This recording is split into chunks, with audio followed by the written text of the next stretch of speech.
Qui l'aurait cru que dans un soir de Ligue des Champions, le Paris Saint-Germain réussirait à faire une remontada. Enfin, le PSG est du bon côté de l'histoire. Enfin. Ah, c'est fou. Vraiment, ce qu'on a vécu ce soir, c'est incroyable. Et sincèrement, je pense que ça peut nous aider à aller beaucoup plus loin dans la compétition. On l'espère. On peut encore se faire sortir la semaine prochaine. T'as dit aller beaucoup plus loin en compétition en huitième, du coup? Vas-y, je l'écoute même pas, lui. Je l'écoute même pas. Je rigole. Il est insupportable. On est heureux tous les deux ce soir, donc je fais des petites boutades, c'est normal. Non, en tout cas, on est content. Il y a beaucoup de choses à dire sur le scénario du match. Le plus important, c'est que le PSG gagne, le PSG garde son destin en main pour aller chercher sa qualification la semaine prochaine à Stuttgart. Le PSG fait également son entrée dans le top 24. C'est ça le plus important aujourd'hui. Ça fait un moment qu'on cherche à rentrer dans ce top 24 et on y est au meilleur des moments avant la dernière journée de cette saison régulière de Ligue des Champions. Vous nous dites ce que vous avez pensé de ce match avant qu'on lance ce débrief. Vous likez, vous vous abonnez et on envoie le générique. C'est parti!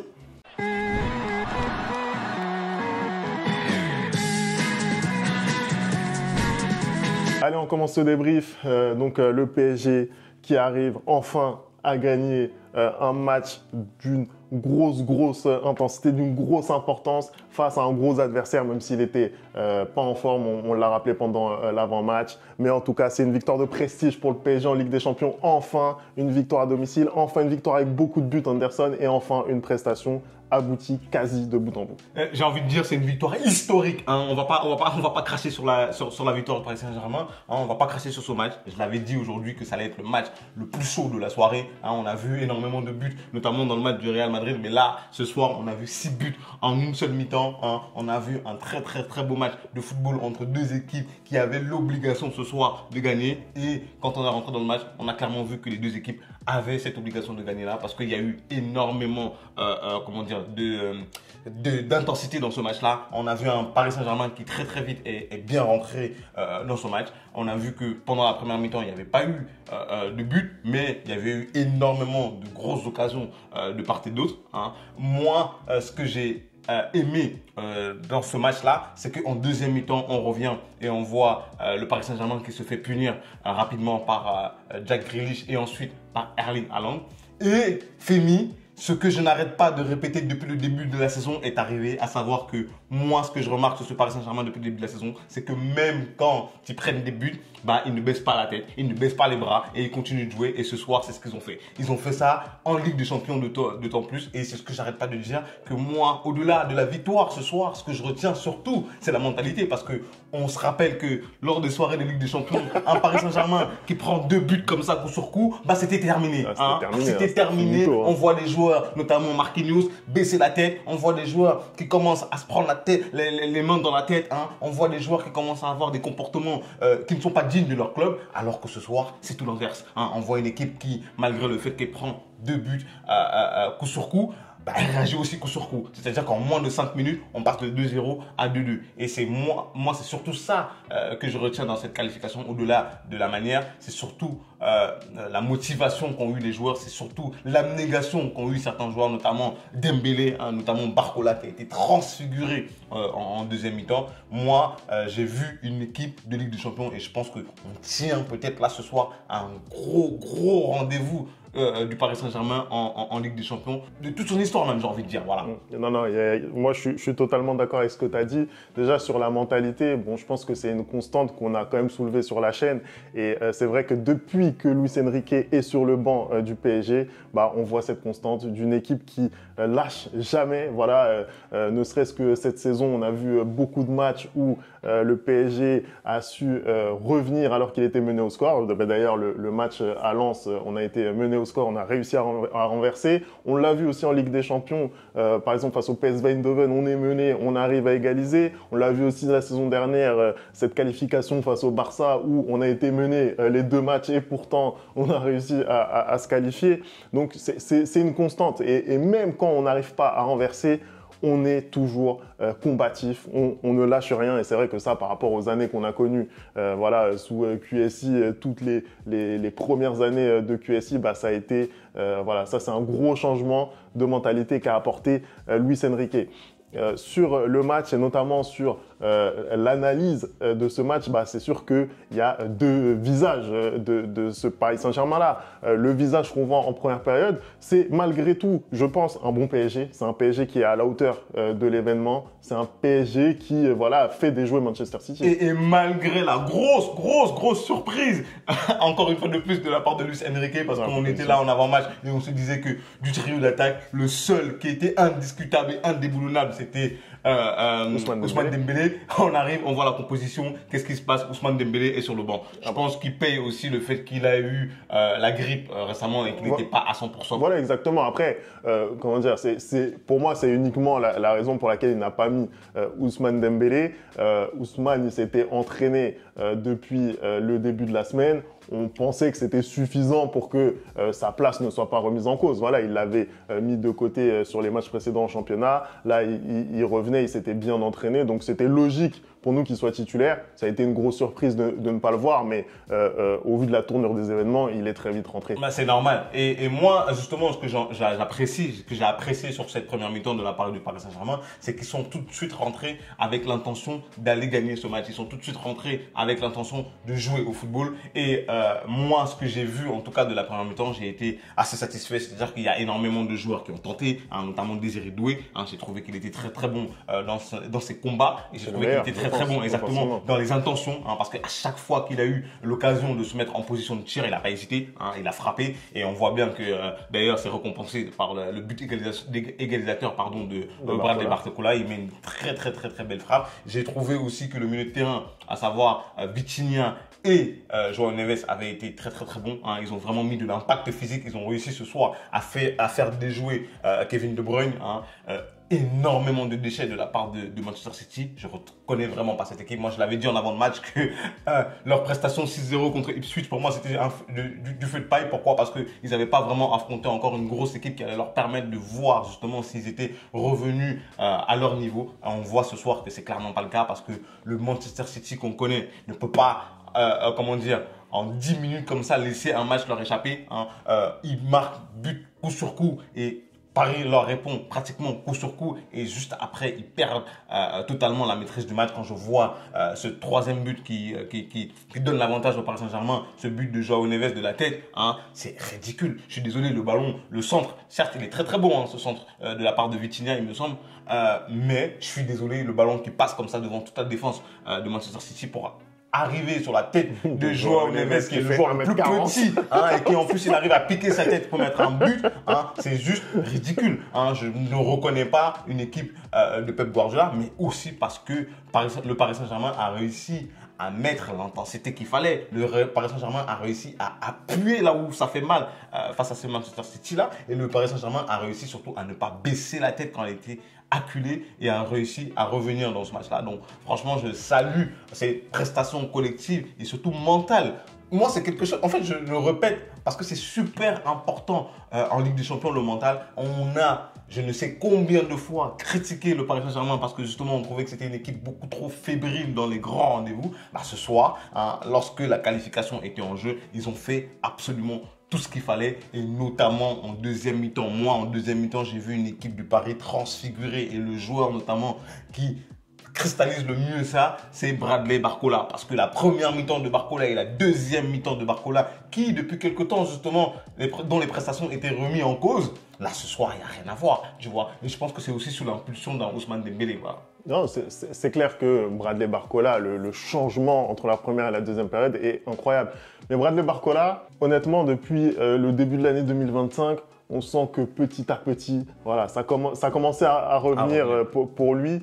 Et ce qu'on a vu de lui en deuxième période, typiquement, son débordement et la façon dont il arrive à se débarrasser de Matheus Nunes, je pense que ça a créé un déclic chez lui. C'est incroyable. Là, on a revu, en fait, Bradley Barcola, Real Sociedad. Voilà le gars qu'on a vu sur cette action, et ça lui fait du bien. Il permet à Dembélé de marquer lui aussi d'ailleurs son premier but en Ligue des Champions. Il était déjà à 10 unités en championnat pour Ousmane. Ça continue pour lui ce soir. C'est un but qui était archi important parce qu'il intervient après le deuxième but de Erling Haaland. D'ailleurs, sur les deux buts mancuniens, déjà, je pense qu'on est d'accord pour se dire que sur l'ensemble du match, c'est quand même très cher payé 2-0 pour City à ce Clairement, moment-là les du deux match. buts arrivent contre le cours du jeu, clairement, Voilà. dans une période où le Paris Saint-Germain domine totalement et on est surpris de voir ces deux buts-là. Et pour moi, c'est surtout des erreurs individuelles, en fait, ces deux buts-là. C'est ce que j'ai, surtout le premier où Nuno Mendes se fait aspirer l'âme littéralement sur cette action-là. Mais bon, voilà, sur le deuxième but, je serais un peu moins dubitatif. Mais c'est vrai que voilà, c'est pas mérité. Et la réaction qu'on a de cette équipe, vraiment, c'est ça qui me fait espérer pour l'avenir. C'est ça vraiment qui me met en joie ce soir. Je me dis que vraiment, on est un groupe, on est une équipe. D'ailleurs, j'ai envie de parler aussi de la façon dont on a célébré cette victoire. On sent que vraiment, là, il y a un collectif. Les gens sont tous ensemble. On a eu des bons moments en Ligue des Champions avec le Paris Saint-Germain. Voilà, j'ai souvenir par exemple de cette campagne 2021 post-Covid où on sort coup sur coup le Barça, on sort le Bayern, etc. Mais même sur le terrain, même après des performances, on n'était pas super satisfait aussi bien par le contenu que par l'équipe qu'on avait en face de nous, c'est-à-dire une équipe qui ne nous ressemblait pas forcément. Tu vois ce que je veux dire? Là, vraiment, je pense qu'on est fiers de l'équipe qu'on a en face de nous. C'est une équipe qui est soudée, c'est une équipe qui donne plaisir à ses supporters, c'est une équipe qui donne tout sur le terrain, même quand elle est mal embarquée. Et je pense que c'est ça, vraiment, au-delà de toutes les considérations footballistiques qu'on pourrait avoir, c'est ça qui nous met en joie ce soir. Et je pense que c'est surtout le projet dans lequel s'inscrit Luis Enrique depuis le début de la saison. Quand il n'arrête, il ne cesse de répéter aux supporters parisiens que l'essentiel, c'est un groupe, c'est un collectif et que beaucoup de personnes réclament une tête forte. Moi, je l'ai dit, on l'a dit, tu l'as dit, moi, je l'ai dit qu'il fallait lui laisser un peu plus de temps pour construire son effectif. Après, personnellement, j'espère que cette célébration, comme tu dis, la manière dont ça a été célébré, ce ne sera pas en vain parce qu'il faut quand même, Femi, aller finir le boulot à Stuttgart. On rappelle que Stuttgart a aussi l'obligation de gagner le match pour se qualifier et que ça ne va pas être facile du tout. Paris a besoin uniquement d'un match nul, mais il faudra aller le chercher. Je crois que ce soir, Stuttgart a gagné son match. Ça va pas être facile. Hier soir, pardon, Stuttgart a gagné son match. Ça va pas être facile pour le Paris Saint-Germain d'aller chercher un résultat, mais ils sont dans l'obligation d'aller le faire. On voit la prestation qu'ils livrent ce soir. Après, on sait que Paris aussi, contre les grosses équipes, réussit généralement à livrer une bonne prestation. Et après, contre des équipes un peu moins fortes, c'est un peu plus compliqué. Donc, il ne faudra pas tomber dans le piège de on a fait une grosse prestation contre Manchester City, donc ça veut dire qu'on va battre Stuttgart de manière facile. Totalement d'accord avec toi. Si on peut parler un petit peu des choses, moi, qui m'ont un peu, laissé dubitatif, notamment sur cette première période, c'est toujours cette incapacité chronique qu'on a à se montrer dangereux. Tu vois ce que je veux dire? Parce que on a beaucoup parlé sur la chaîne, encore une fois, notamment lors du bilan de mi-saison, on a parlé du fait que le PSG était inefficace. Mais là, encore une fois, plus que l'inefficacité, c'est ce que j'essayais d'expliquer justement quand on avait fait cette vidéo, c'est le manque de créativité en fait, le manque d'ambition. Là, le manque de créativité et le manque d'ambition justement en première mi-temps, pour moi, je suis désolé, je te l'ai déjà dit et c'est pour ça que je l'ai dit que à chaque fois quand on tape sur Dembélé, je trouve que c'est trop fort parce que c'est le seul joueur, on le voit quand il rentre, qui n'a pas peur de provoquer. C'est le seul joueur que quand il rentre, moi j'ai besoin d'avoir ce genre de joueur dans mon équipe. Et je te le dis tout le temps. Et c'est pour ça que j'aime un Vinicius par exemple ou un Rodrigo parce que ou même comment il s'appelle un Jérémy Doku par exemple parce que ce sont des joueurs que peu importe ce qui va se passer dans le match ils vont tenter et tu as besoin de joueurs comme ça qui n'ont pas peur qui peuvent tenter pour donner aussi de l'espoir aux joueurs à côté et quand en première mi-temps tu n'as pas ce joueur là et que tu as un joueur comme Kangin qui lui n'est pas dans la percussion mais qui est plutôt dans les attaques placées ou la remise de balles en arrière tu peux pas inquiéter cette équipe de Manchester City même si elle est mal en point. Non, après, Dembélé, je pense qu'on l'a jamais vraiment critiqué sur ce qu'il apportait balle au pied. On le critique sur la finition. Mais déjà sur cette ambition, bien sûr que Dembélé, il est indispensable à cette équipe. Voilà, c'est le gars qui, encore une fois, je le dis, depuis que Luis Enrique est là, c'est l'atout numéro 1 offensivement côté parisien. Voilà, on va pas se mentir, il faut dire les termes. Dembélé, c'est incroyable. Et cette saison, il a ajouté les stats, donc ça en fait encore plus un élément indispensable. Moi, ce que je dis, c'est que on a du mal à se créer des occasions en première période, on est à moins d'un XG généré sur cette première période. Et c'est vrai que l'impression laissée, c'est qu'on a du mal. On a du mal, encore une fois. Et ça, c'est aussi bien de la faute, entre guillemets, en tout cas, c'est dû aux performances de Barcola et de Kangin Lee. C'est aussi dû, peut-être, selon moi, au milieu de terrain, un manque aussi d'allant pour faire quelque chose offensivement. On a vraiment du mal, je pense. On a du mal à avoir de la personnalité sur nos actions offensives. C'est ça qui fait qu'on n'arrive pas à être vraiment dangereux. Moi, Kangin Lee, je suis désolé, j'ai énormément de mal avec ce profil de joueur. Mais je pense que j'ai du mal avec lui parce que j'avais placé beaucoup d'espoir en lui. Je pense que voilà, Kangin Lee, quand il arrive, c'est un grand espoir. Tu poses plus de 20 millions d'euros sur lui, tu as envie que ça marche, tu sais en plus que techniquement le gars est à l'aise et il ne fait pas le nécessaire. Donc ça, pour moi, c'est vraiment ce qui manque. Je pense qu'avec Kvaratskhelia, on va s'amuser, à mon avis, je pense. Là, ça va être intéressant. Là, ça va être cool. Là, on va être très, très fort, les gars. Offensivement, ça va être fou. Ça va être fou, les gars. Ok, Femi, je vois que tu es en joie. Je vois que tu es heureux de ce que ton équipe a livré ce soir. Est-ce que tu as un joueur que tu aimerais porter au sommet ce soir? Est-ce qu'il y a un joueur qui a brillé plus qu'un autre selon toi? Est-ce qu'il y a un joueur dont tu aimerais, comme on dit l'expression en anglais, remettre les fleurs ce soir? Moi, il y a un joueur qui a brillé pour moi, c'est l'équipe. Voilà, je tiens à le dire. Un joueur qui a brillé. Non, après, si j'évite la langue de bois, moi, je suis très content, très très content pour Bradley Barcola parce que mine de rien, c'est lui qui fait basculer le match et il a été critiqué, même par les plus grands consultants. Il a été. J'ai toujours cru en toi, Bradley. Il a été vilipendé.